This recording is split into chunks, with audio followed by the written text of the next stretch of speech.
ওয়াক্ত নামাজ পড়ি, যথাসাধ্য আমল করি, তাও কেন আমার সাথেই আল্লাহ এমন করলেন?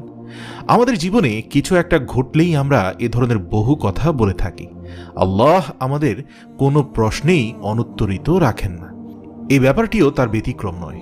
যারা আমাদের চেয়ে বেশি কষ্টের মধ্য দিয়ে যাচ্ছেন, তাদের মাধ্যমে আল্লাহ আমাদেরকে প্রশিক্ষণ দিয়ে চলেছেন সঠিক পথে আসার, যেন আমরাও তাদের মতো ভুল না করি, যেন নিজেকে শুধরে নেই, যা যা করলে কষ্টে থাকতে হতে পারে সেগুলো যেন না করি, এবং সর্বদা আমরা যেন আল্লাহর প্রতি দৃঢ় বিশ্বাস রাখি। সত্যি বলতে, হাজেরা আলাইহিস সালামের মতো পরিস্থিতিতে যদি অন্য কেউ পড়ত, তবে তারা আল্লাহর অস্তিত্ব নিয়ে সন্দেহে ভুগতে শুরু করত। কিন্তু হাজেরা আলাইহিস সালাম তেমনটা করেননি। তিনি শুধু জিজ্ঞেস করেছেন, এটা কি আল্লাহর দেওয়া কোনো আদেশ কিনা? যদি এটা আল্লাহর দেওয়া আদেশ হয়ে থাকে, তবে তিনি নিশ্চিত ছিলেন যে এর মাঝে তার জন্য ক্ষতিকর কিছু নিহিত।